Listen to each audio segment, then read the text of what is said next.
করে, আরেক বন্ধু হয়ে থাকে যে বন্ধুর বিপদে আপদে সবসময় পাশে থাকে।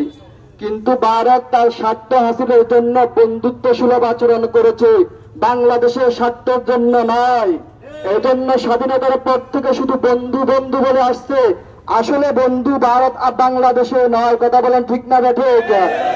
এই জন্য কোন এক কবি বলেছেন, শীষ দিয়ে শিকারী শিকার করেছে পাখি, তেমনি ধরে সাজান বন্ধু ডাকি। যতই দেখো মণিমুক্তা আসলে সব ধোঁকা, বন্ধু রূপে শত্রু চিনতে হয়ে না বোকা। বাংলার মানুষ এখন জেগেছে, বাংলাদেশের মানুষ এখন জানে ভারত বন্ধুত্ব আচরণ দেখায় বাংলাদেশের বুকের উপর দিয়ে ট্রেন চালাতে পারবে না।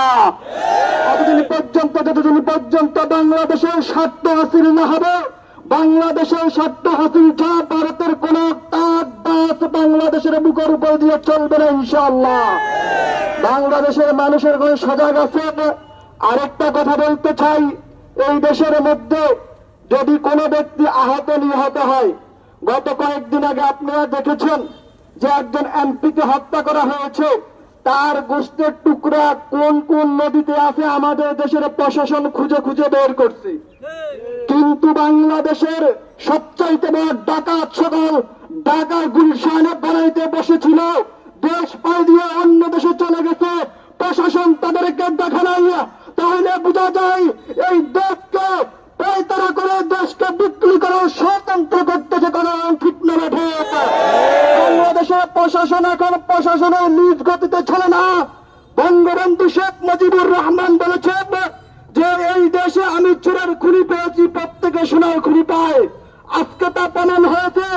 বর্তমান সরকার ক্ষমতায় আসার পর থেকে তার এমপি মন্ত্রীরা, তার দায়িত্বশীলরা এক একজন ফুলে কলা গাছ হয়েছে, কোটি কোটি টাকার মালিক হয়েছে, বাংলাদেশের টাকা বিদেশে ব্যয় হয়েছে, ব্যবসা করা হয়েছে।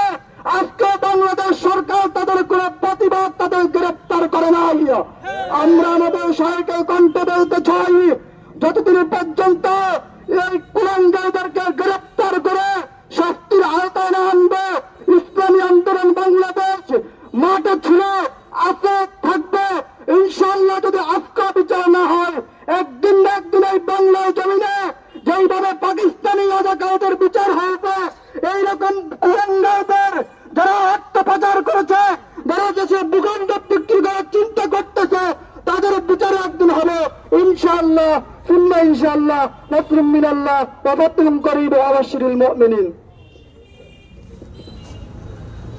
সংগ্রামী তাওহীদি জনতা, বিক্ষোভ মিছিলের পর্যায়ে আলোচনা নিয়ে আসছেন ইসলামী ছাত্র আন্দোলন বাংলাদেশ নোয়াখালী জেলা দক্ষিণ শাখার সাধারণ সম্পাদক ছাত্রনেতা মোহাম্মদ ওলিউল্লাহ।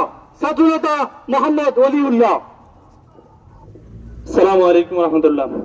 নাহমাদুহু ওয়া নুসাল্লি আলা রাসূলিহিল কারীম, আম্মা বা'দ, ফাআউযু বিল্লাহি মিনাশ শাইতানির রাজীম। বিসমিল্লাহির রহমানির রহিম।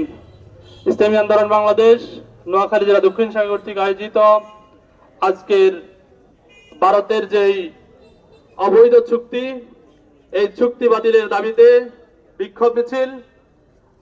আজকে বিক্ষোভ মিছিলে যারা এসেছেন সকলকে ইসলামী ছাত্র আন্দোলন বাংলাদেশ নোয়াখালী জেলা দক্ষিণ শাখার পক্ষ থেকে আন্তরিক অভিনন্দন জ্ঞাপন করছি। সংগ্রামী উপস্থিতি, আপনারা অবগত আছেন যে ভারত বলে বাংলাদেশ নাকি ভারতের বন্ধু, আবার বাংলাদেশে